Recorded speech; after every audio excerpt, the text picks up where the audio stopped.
Saat ini kita akan kembali diperlihatkan dengan kelompok Xiaoyan yang pada saat ini masih di dalam pelelangan, dan ini adalah momen terakhir dari barang yang terakhir yang dikeluarkan sehingga membuat Xiaoyan pada saat ini merasa tegang. Lalu Xiaoyan pun mengepalkan tangannya dengan perasaan sedikit gugup takut sesuatu akan terjadi. Sementara itu di sisi lain Sui Juer pada saat ini segera berkata bahwa peta ini akan diberi harga awal dengan jumlah 500 juta pil origin abadi. Setelah perkataannya terdengar pada akhirnya gelombang diskusi pun segera melanda rumah lelang. Setelah beberapa saat masih ada orang yang menawar untuk membelinya dan harganya perlahan-lahan mulai naik. Serigala Darah dan Bincang juga pada saat ini saling memandang ketika melihat gambar api tersebut. Mereka berdua hanya menggelengkan kepalanya dan tidak meneriakkan harga yang ingin mereka tawarkan. Sementara itu Ye Jiang di aliansi Dosian yang kalah 2 kali berturut dari tim Xiaoyan pada saat ini juga menatap ke arah gambar api. Alisnya sedikit berkerut karena pada saat ini dirinya tidak tahu apakah itu. Namun Ye Jiang pada saat ini berpikir bahwa mereka benar-benar belum mendapatkan apapun dan harus membeli benda ini. Terlebih lagi dirinya juga pada saat ini benar-benar tidak yakin bahwa bajingan dari dunia rendah itu masih memiliki pil obat origin abadi. Sementara itu Liang Feng pada saat ini kembali mengingatkan Ye Jiang bahwa dirinya khawatir nilai dari gambar ini tidak tinggi. Oleh karena itu pada saat ini sebaiknya mereka jangan menyia-nyiakan dan menghambur-hamburkan pil origin abadi. Ye Jiang mengerutkan kening mendengar apa yang dikatakan oleh Liang Feng. Pada akhirnya dirinya tidak terburu-buru untuk mengikuti harganya dan dirinya hanya menunggu. Pada akhirnya pelelangan pun terus berlanjut dengan bajak penawaran hingga pada akhirnya telah menyentuh angka 1,5 miliar. Kebanyakan orang yang menawar ini benar-benar tidak mengetahui fungsi peta tersebut dan hanya ingin ikut berlelang. Sementara itu Xiaoyan juga pada saat ini merasa pusing dan hanya bisa tersenyum pahit melihat harga yang telah mencapai 1,5 miliar. Xiaoyan pada saat ini benar-benar berpikir bahwa Xiaoyan tidak boleh melepaskan peta tersebut jatuh ke tangan orang lain. Pada akhirnya Xiaoyan menoleh dan menatap ke arah Ding Yue yang merupakan satu-satunya wanita kaya kecil di antara mereka. Xiaoyan berkata kepada Ding Yue bahwa gambar ini sangat penting bagi Xiaoyan. Apakah Ding Yue masih memiliki banyak pil origin abadi di tangannya? Jika memang ada maka Xiaoyan pada saat ini berniat untuk meminjam terlebih dahulu kepada Ding Yue. Ding Yue pun mengangkat kepalanya dan melirik ke arah Xiaoyan sebelum akhirnya mengobrak-abrik cincin penyimpanannya. Dirinya segera memberikan semuanya kepada Xiaoyan memasukkannya ke dalam cincin penyimpanannya. Awalnya Xiaoyan merasa sangat senang tetapi setelah memeriksa bahwa hanya ada 200 juta pil origin abadi, dan tentu saja Xiaoyan pada saat ini benar-benar kembali menjadi lemas. Xiaoyan pada akhirnya segera berkata bahwa harganya telah mencapai 1,5 miliar. Ding Yue pun mengangkat bahu dan berkata bahwa dirinya baru saja menghabiskan semua orang pribadi miliknya. Oleh karena itu sekarang Ding Yue hanya memiliki 200 juta pil origin abadi dan itu adalah yang terakhir. Xiaoyan yang pada saat ini benar-benar tampak kesal dan hanya bisa menundukkan kepalanya. Dengan uang yang dimiliki oleh Xiaoyan pada saat ini Xiaoyan hanya memiliki total 700 juta pil origin abadi. Sementara itu pada saat ini Sui Juer ini adalah perhitungan kedua kalinya untuk angka 1,5 miliar. Pada akhirnya ketika palu hendak diketuk suara seperti anak kecil segera terdengar dengan ringan dan lincah di telinga Xiaoyan. Suara tersebut segera menawar dengan harga 1,6 miliar. Sumber suara ini adalah Ye Feiyu yang duduk di sebelah Xiaoyan dan Rancang. Mendengar teriakan yang bersumber dari arah kelompok Xiaoyan pada saat ini Ye Jiang juga menatap kembali ke arah Xiaoyan. Ye Jiang pun mengerutkan kening dan tidak menyangka bahwa di lelang ini semuanya benar-benar diambil oleh kelompok Xiaoyan. Ye Jiang pada saat ini benar-benar ingin membantai kelompok Xiaoyan untuk sekali saja di pelelangan ini. Melihat Ye Jiang yang pada saat ini sangat emosi, Liang Feng pada akhirnya kembali mengingatkan Ye Jiang. Ye Jiang pada akhirnya sedikit tersadar dan pada saat ini mengurungkan niatnya untuk berhadapan kembali dengan kelompok Xiaoyan. Pada akhirnya karena tidak ada lagi penawaran tertinggi, benda tersebut segera jatuh ke tangan Ye Feiyu. Xiao Yan pada saat ini berpura-pura untuk tidak peduli, tetapi matanya tidak bisa menahan diri untuk melihat ke arah cetak biru api di tangan Ye Feiyu. Sementara itu Ye Feiyu pada saat ini membuka gambar api dengan wajah serius. Dirinya melihat pola aneh pada gambar tersebut dan mencubit dagunya dan tampak berpikir. Jantung Xiao Yan tiba-tiba berdebar kencang ketika melihat adegan ini dan Xiao Yan berpikir mungkinkah Ye Feiyu juga mengetahui tentang jantung api. Xiao Yan diam-diam juga merenung jika Ye Feiyu mengetahuinya. Gambar api ini benar-benar tidak akan memiliki peluang untuk didapatkan oleh Xiao Yan. Xiao Yan benar-benar tidak bisa merebutnya dari tangan Ye Feiyu karena mengingat tiga dewa telah berkontribusi banyak terhadap Xiao Yan. Bersamaan dengan Xiao Yan yang pada saat ini berpikir pelelangan pada akhirnya resmi berakhir, Sui Juer pun segera berbicara mengucapkan terima kasih kepada semua orang yang telah datang ke rumah lelang bintang Hongmeng. Lelang pada saat ini berakhir di sini dan dirinya berharap mereka semua mendapatkan hasil yang baik dalam kompetisi. Setelah selesai berbicara dirinya pun mengangguk dan semua orang pada saat ini keluar dari rumah lelang satu persatu. Lampu dari pelelangan juga pada saat ini segera dinyalakan dan menjadi semakin terang. Bersamaan dengan hal tersebut dapat terlihat dengan jelas bahwa orang-orang dari aliansi Dosian duduk di kejauhan. Wajah mereka terlihat sangat jelek dan hampir semua wajah mereka dipenuhi dengan niat pembunuh. Ye Jiang pada saat ini berdiri dan menatap ke arah Xiao Yan dan yang lainnya. Xiao Yan juga menoleh dan menatap ke arah Ye Jiang yang pada saat ini segera membuat gerakan dengan jempol yang digeret di leher. Ye Jiang seolah-olah memberitahu Xiao Yan bahwa Xiao Yan akan segera mati di tangannya. Sementara itu Xiao Yan yang tersenyum dan mengacungkan jempol ke arah Ye Jiang. Xiao Yan pun segera mengarahkan jempolnya ke bawah dan menggelengkan kepalanya. Xiao Yan seolah-olah berkata bahwa Ye Jiang dan aliansi Dosian benar-benar sampah. Ye Jiang pada saat ini benar-benar memiliki ekspresi semakin dingin tetapi dirinya segera melambaikan tangannya untuk mengajak semuanya pergi. Di sisi lain pada saat ini serigala darah juga menatap ke arah Xiao Yan dengan tajam. Di sampingnya ada Bin Chan yang berdiri dan berkata kepada serigala darah bahwa dirinya sudah mengatakan hal ini sebelumnya. Dengan keadaan dari serigala darah mustahil untuk bisa mengalahkan orang ini, bahkan aliansi Dosian pada saat ini benar-benar tidak bisa menginjak bocah tersebut sembarangan. Setelah selesai berbicara Bin Chan pada akhirnya segera bergegas pergi. Serigala darah juga mengikuti Bin Chan dan berkata bahwa ini benar-benar hal yang bagus. Mungkin mereka tidak perlu mengambil tindakan dan membiarkan aliansi Dosian yang menangani kelompok Xiao Yan. Dengan begitu bukankah mereka pada saat ini benar-benar akan menghemat tenaga? Bin Chan pada saat ini tidak menanggapi apa yang dikatakan oleh serigala darah dan mereka pada akhirnya segera pergi. Sementara itu kembali ke Xiao Yan di mana mata Ye Feiyu bersinar saat dirinya melihat gambar api. Xiao Yan yang berada di belakangnya pada saat ini tidak tahu harus bertindak apa. Tidak lama setelah itu Ye Feiyu menoleh ke arah Xiao Yan dan bertanya bagaimana menurut saudara ke-9.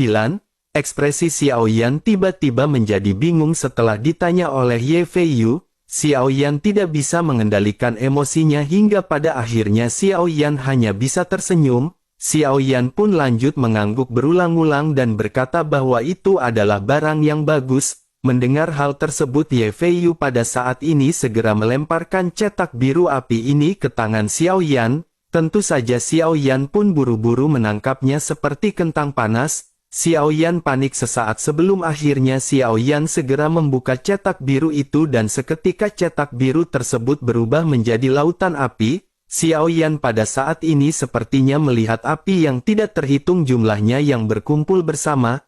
Api itu seperti memancarkan energi yang tidak ada habisnya dan di tengahnya Xiao Yan pada saat ini melihat seberkas api yang bentuknya membuat kulit kepala Xiao Yan mati rasa. Xiao Yan melihat bunga teratai di tengahnya yang memancarkan semacam energi yang menakjubkan. Gambar ini semua benar-benar muncul di mata Xiao Yan dan suara-suara di telinga Xiao Yan pada saat ini benar-benar tidak terdengar. Pada akhirnya Ye Feiyu berjalan ke arah Xiao Yan dan segera membangunkan Xiao Yan dan membuat Xiao Yan terkejut. Ye Feiyu pun segera mengambil gambar api di tangan Xiao Yan sementara Xiao Yan merasa lingkung. Ye Feiyu pada akhirnya segera memperhatikan cetak biru tersebut tetapi dirinya hanya menemukan garis-garis yang berantakan. Dirinya hanya melihat pola berbentuk teratai hijau di tengahnya dan tidak dapat melihat petunjuk apapun. Sementara itu Xiao Yan pada saat ini segera meyakini 100% bahwa cetak biru ini memang mengacu pada jantung api. Pada akhirnya Xiao Yan memaksakan dirinya dan berkata kepada Ye Feiyu apakah senior ke-8 bisa memberi Xiao Yan cetak biru api tersebut. Mendengar apa yang dikatakan oleh Xiao Yan ini Ye Feiyu pun memandang ke arah Xiao Yan dengan rasa ingin tahu. Ye Feiyu pada akhirnya segera berkata kepada Xiao Yan apakah saudara ke-9 gambar ini. Xiao Yan pun menghela nafas dan mengangguk tanpa menyembunyikan apapun kepada Ye Feiyu. Ye Feiyu pada akhirnya segera melemparkan gambar api tersebut kepada Xiao Yan. Setelah itu dirinya bertanya apakah ini penting bagi saudara ke-9.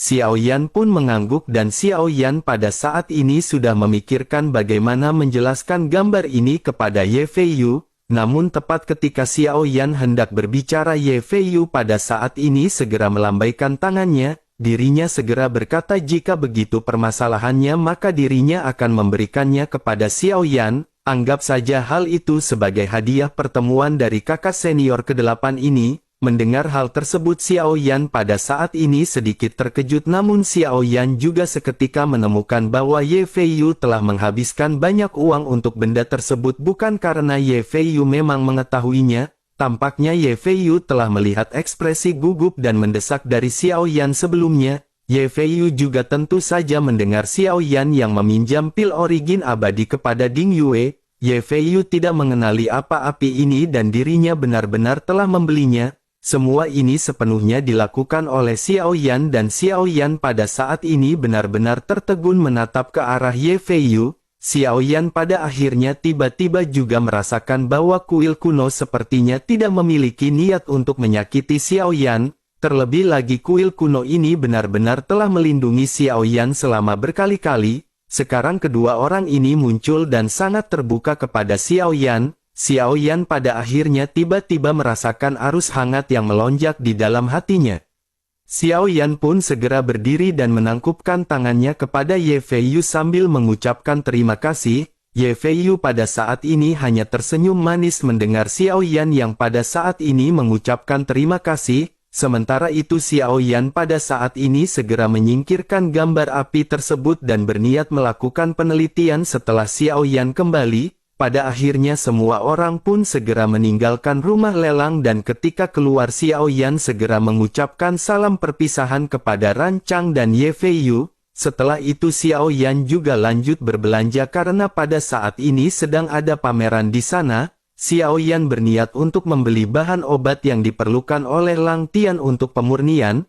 Pada akhirnya setelah selesai kelompok Xiao Yan pun segera kembali ke kediamannya. Begitu sampai Xiao Yan pada saat ini beristirahat sejenak sebelum akhirnya Xiao Yan segera mencari tempat kosong. Xiao Yan pun memasuki pagoda pemurnian dan pada saat yang bersamaan sosok Zhan Lao juga seketika muncul. Zhan Lao segera melambaikan lengan bajunya dan cetak biru api segera melayang di udara. Pemandangan yang pernah dilihat oleh Xiao Yan sebelumnya kembali muncul di depan mata Xiao Yan tetapi kali ini Xiao Yan melihatnya dengan lebih jelas. Apa yang dilihat oleh Xiao Yan adalah dasar sedingin es tetapi di bawah air yang redup Xiao Yan bisa melihat adanya nyala api yang membumbung ke langit. Zhan Lao pun melambaikan lengan bajunya dan gambar di sekitarnya pada saat ini masih terus bergerak. Di bawah dasar laut pada saat ini ada lautan api yang tidak diketahui sudah berapa lama berada di sana. Di tengah-tengah dari lautan api ini pada saat ini terlihat ada teratai hijau. Teratai hijau itu dikelilingi oleh kilau biru keunguan. Saat gambar semakin dekat semacam panas yang membakar segera membuat Xiao Yan pada saat ini berkeringat. Tidak lama kemudian teratai hijau pun muncul memancarkan cahaya yang menyilaukan seperti lampu pijar. Xiao Yan segera merasakan matanya perih tidak tertahankan dan tidak punya pilihan lain selain menutup matanya. Xiao Yan tanpa sadar bergumam bahwa semua ini benar-benar sangat mempesona. Zhan Lao yang sedikit terkejut juga bergumam bahwa ini memang benar adalah jantung api. Mendengar hal tersebut Xiao Yan pada akhirnya kembali membuka matanya. Namun pada saat ini mata hitam Xiao Yan yang awalnya pekat segera berubah menjadi sedikit keabu-abuan. Xiao Yan juga pada saat ini merasa buram dan tampaknya Xiao Yan benar-benar akan jatuh dalam kegelapan dan menjadi buta. Barulah setelah gelombang energi mengalir ke tubuh Xiao Yan mata keabu-abuan Xiao Yan menjadi kembali hitam. Xiao Yan juga menatap ke sekelilingnya dan menyadari pada saat ini semuanya kembali menjadi jelas. Menyadari hal tersebut Zhan Lao juga pada akhirnya bergumam bahwa resiko dari hal ini benar-benar sangat kuat. Zhan Lao tidak menyangka bahwa hanya dengan cetak birunya saja hampir membuat Xiao Yan buta. Zhan Lao adalah roh menara oleh karena itu cetak biru ini tidak akan membahayakan Zhan Lao. Tetapi berbeda dengan Xiao Yan karena panas terik dari jantung api ini benar-benar memiliki suhu yang tidak bisa diterima oleh Xiao Yan. Xiao Yan pun berkeringat deras pada saat ini dan perasaan barusan membuat Xiao Yan kembali tersadar. Xiao Yan mengusap matanya yang masih terasa sedikit perih dan perlahan menatap ke arah Zhan Lao. Xiao Yan pada akhirnya bertanya kepada Zhan Lao apakah yang pada saat ini ditemukan oleh Zhan Lao. Zhan Lao pun segera menjelaskan kepada Xiao Yan bahwa cetak biru ini menandai lokasi dari jantung api. Dilihat dari apa yang dialami oleh Xiao Yan barusan teratai api ini bisa membutakan orang. Oleh karena itu Zhan Lao meyakini itu adalah jantung api Bayan. Xiao Yan pun mengerutkan keningnya karena ini adalah pertama kalinya Xiao Yan melihat benda seperti ini. Sementara itu Zhan Lao segera berkata kepada Xiao Yan bahwa Zhan Lao telah menjelaskan kepada Xiao Yan sebelumnya, ada 9 jantung api di seluruh 3000 alam, tentu saja ada peringkat di antara mereka dan semakin tinggi peringkatnya tentu saja secara alami kekuatannya semakin kuat. Sebelum Zhan Lao lanjut bercerita Zhan Lao pada saat ini harus memberitahu Xiao Yan sesuatu. Tentu Xiao Yan pada saat ini mengetahui klan api kuno merupakan klan yang paling kuat.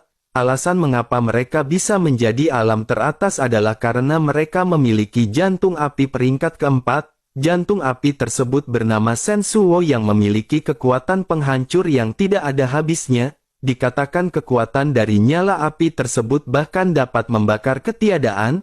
Xiao Yan pun seketika terkejut saat mendengar apa yang baru saja dijelaskan oleh Zhan Lao. Xiao Yan pun mengangkat telapak tangannya dan nyala api segera menyala. Melihat nyala api yang dimiliki oleh Xiao Yan pada saat ini sepertinya hal itu benar-benar tidak akan bisa dibandingkan. Xiao Yan pada akhirnya bergumam bahwa nyala api tersebut benar-benar sangat kuat. Zhan Lao pun mengangguk dengan serius sebelum akhirnya melihat gambar api yang berada di tangannya. Zhan Lao lanjut menjelaskan kepada Xiao Yan bahwa cetak biru yang Xiao Yan dapatkan sekarang seharusnya adalah bagian di peringkat ke-6. Kemampuannya menurut situasi saat ini adalah dapat memancarkan cahaya yang sangat kuat dan terik. Cahaya yang dihasilkan dapat dikatakan merupakan cahaya yang paling kuat yang berada di dunia. Tetapi Zhan Lao ingat bahwa api Bayan ini sepertinya telah dimiliki oleh seseorang. Namun mungkinkah? Ketika berbicara sampai titik ini Zhan Lao pun mengerutkan kening dan merenung sejenak. Pada akhirnya setelah beberapa saat Zhan Lao kembali bergumam munculnya Bayan ini berarti Tuan Bayan tentu saja telah meninggal. Jika tidak tentu saja api Bayan ini tidak akan muncul ke permukaan. Zhan Lao pada akhirnya perlahan berbicara kepada Xiao Yan bahwa Xiao Yan benar-benar beruntung. Mari mereka melihat apakah Xiao Yan dapat menemukan jantung api Bayan peringkat ke-6 kali ini. Jika Xiao Yan bisa mendapatkannya maka seni roh pagoda pemurnian juga akan berevolusi. Bersamaan dengan hal tersebut kekuatan Xiao Yan juga tentu saja akan meningkat pesat. Xiao Yan pun mengangguk dengan berat mendengar apa yang baru saja dikatakan oleh Zhan Lao. Namun Xiao Yan pada saat ini memiliki sedikit rasa penasaran dan segera bertanya mengapa Bayan ini terlihat seperti teratai hijau. Zhan Lao pun segera menjawab bahwa Xiao Yan tidak perlu memperdulikan hal tersebut. Inti atau jantung api adalah akar dari api, bentuknya tidak dapat diprediksi dan dapat dibedakan berdasarkan kemampuannya. Adapun mengenai bentuknya jantung api ini akan memiliki perubahan dari waktu ke waktu. Xiao Yan pada saat ini hanya harus menunggu karena cetak biru ini akan segera menuntun Xiao Yan untuk menemukannya. Xiao Yan pada akhirnya merasa tenang dan menghela nafas setelah mendengar Zhan Lao berkata seperti itu. Xiao Yan pun mengangguk dan bergumam bahwa itu benar-benar membuat Xiao Yan menantikan hal tersebut. Xiao Yan benar-benar sangat ingin melihat seperti apakah jantung api ini yang lebih kuat daripada api surgawi. Mungkinkah Xiao Yan benar-benar akan memiliki keberuntungan untuk bisa bertemu dengan 9 jantung api yang berada di dunia? Pada akhirnya setelah menyelesaikan permasalahan ini Xiao Yan pun segera keluar dari pagoda pemurnian. Xiao Yan dan yang lainnya pada saat ini memutuskan untuk beristirahat karena masih ada waktu 10 hari sebelum kompetisi dimulai. Dengan waktu 10 hari ini benar-benar tidak cukup untuk berkultivasi dan semua orang hanya bisa memanfaatkan waktu tersebut untuk berleha-leha. Pada akhirnya waktu pun berlalu dengan cepat dan kebisingan di seluruh paviliun bintang Hongmeng menjadi semakin intens. Tim Fearless juga pada akhirnya pada saat ini segera berkumpul dan siap berangkat. Setelah semua orang keluar ruangan dan bersiap pada akhirnya Xiao Yan berkata agar tim Fearless pada saat ini segera pergi. Semua orang mengangguk dan pada saat ini kelompok Xiao Yan segera bergegas. Setelah pencerahan kekuatan semua orang pada saat ini telah semakin meningkat. Namun karena pencerahan bintang 10 ini telah didistribusikan energinya secara alami jauh lebih sedikit dan peningkatannya tidak terlalu besar. Setelah pencerahan Xiao Yan menerobos ke Douxian puncak bintang 2 dan hanya selangkah lagi menuju ke Douxian bintang 3, namun Xiao Yan pada saat ini bintang ketiga secara bertahap mulai terbentuk dan Xiao Yan menghela nafas. Sementara itu Ding Yue juga pada saat ini telah mencapai tahap menengah Douxian bintang 2, Long Yi juga telah menerobos ke tahap puncak Douxian bintang 1 dan mendekati Douxian bintang 2. Di sisi lain pada saat ini Long Xietian juga telah menerobos ke tahap akhir Douxian bintang 1, baik Xiao Zhan dan Nan Erming pada saat ini telah menerobos ke puncak Dou di bintang 9, mereka hanya tinggal menunggu kesempatan untuk pencerahan dan menerobos ke Douxian bintang 1, sementara itu King Muer, Ziying, dan Feng Feng pada saat ini juga telah menerobos ke tahap akhir bintang 9, di sisi lain Qian Ning, Zhenni dan Lang Tian juga telah menerobos ke Dou di bintang 9, meskipun pembagian kekuatan dari pencerahan dapat dikatakan tidak maksimal tetapi dengan peningkatan kekuatan semua orang pada saat ini tim Fearless benar-benar menjadi semakin kuat. Xiao Yan benar-benar menyadari bahwa pertarungan seluruh tim merupakan kunci dari kemenangan. Pada akhirnya kelompok Xiao Yan pada saat ini telah sampai di paviliun terakhir. Semua orang juga pada saat ini berkumpul bersama-sama dan bersiap untuk mengikuti kompetisi. Pada saat ini di paviliun naga azur yang sangat besar benar-benar terlihat sempit. Kelompok Xiao Yan pada saat ini berbaur dengan banyak orang dan menatap ke arah langit. Pada saat ini terlihat ada patung naga yang seperti hidup. Naga itu memancarkan energi yang mendominasi yang tidak ada habisnya membuat semua orang merasa takjub. Bahkan Long Yi dan Long Xietian yang memiliki darah klan naga pada saat ini bisa merasakan energi tersebut. Di bawah istana naga azur ini lautan manusia benar-benar mulai melonjak dan jumlah orang terus bertambah. Kelompok Xiao Yan pada saat ini berjalan perlahan dengan semua orang di sekitar yang memandang mereka dengan kagum. Hal itu dikarenakan pada saat ini ada lencana pedang emas yang berada di dada Xiao Yan dan yang lainnya. Simbol ini secara alami dikenali oleh semua orang yang datang untuk berpartisipasi dalam kontes. Simbol ini menandakan tingkat eselon yang merupakan eselon tingkat 1 yang merupakan kekuatan tertinggi, bersamaan dengan kerumunan yang pada saat ini menimbulkan gemuruh dua sosok pria tua pada akhirnya segera muncul dan sosok ini adalah Ji Jun dan Qiu Jun. Dengan kemunculan kedua sosok ini pada akhirnya kerumunan pun seketika menjadi hening.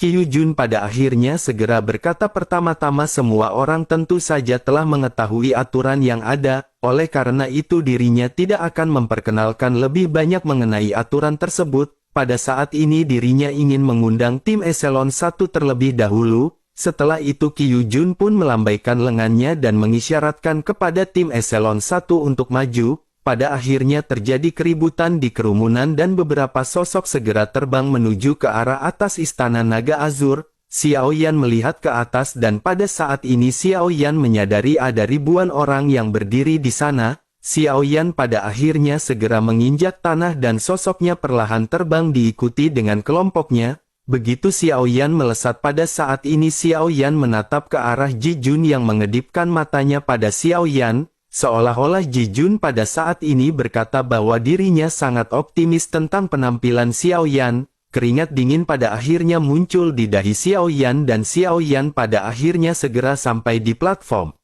Pada saat ini Xiao Yan langsung merasakan tekanan dan tekanan ini datang dari ribuan sosok yang berdiri berdampingan dengan Xiao Yan. Xiao Yan tidak banyak mengenal orang di sini tetapi samar-samar Xiao Yan bisa melihat beberapa orang yang Xiao Yan kenali. Xiao Yan menyadari bahwa pada saat ini ada Ye Jiang dari aliansi Dosian. Ada juga Binchan dan Serigala Darah dari tim Dewa Darah. Tampaknya pada saat ini kedua kekuatan ini akan menjadi musuh kuat Xiao Yan di dunia ilusi. Memikirkan hal ini Xiao Yan pun segera menekan emosinya ini dan menatap ke sekeliling. Xiao Yan menyadari ada 1000 tim eselon 1 dan pada saat ini sepertinya totalnya mencapai hampir 20.000 orang. Sementara itu pada saat ini Qiu Jun kembali berbicara dengan suara dalam. Qiu Jun berkata bahwa peraturan kompetisi tidak berubah sejak zaman kuno, tetapi dirinya hanya ingin menyebutkan bahwa ada total 3 kompetisi di turnamen 10.000 alam ini.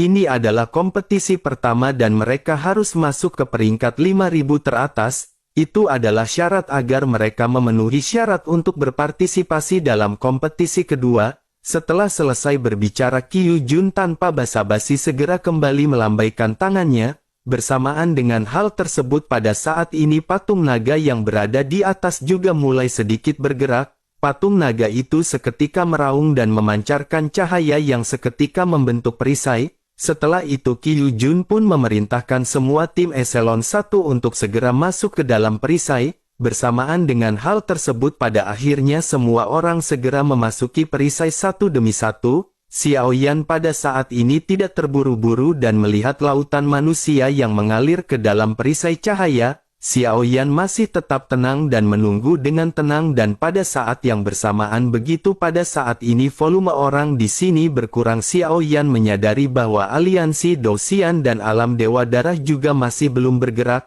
Ye Jiang pada saat ini meledek ke arah Xiao Yan bahwa ini benar-benar menarik. Dirinya sangat berharap bisa bertemu dengan Dosian Bintang 2 setelah dirinya masuk ke tirai cahaya. Mendengar hal tersebut Xiao Yan pada saat ini hanya tersenyum meledek sebelum akhirnya mulai bergerak. Kelompok di belakang Xiao Yan juga pada akhirnya segera mengikuti Xiao Yan memasuki perisai cahaya. Dan barulah setelah kelompok Xiao Yan masuk pada saat ini baik orang-orang dari aliansi Dosian maupun alam Dewa Darah segera bergegas juga untuk melakukan pengejaran janda bohai Tato Naga Bonar Kayang.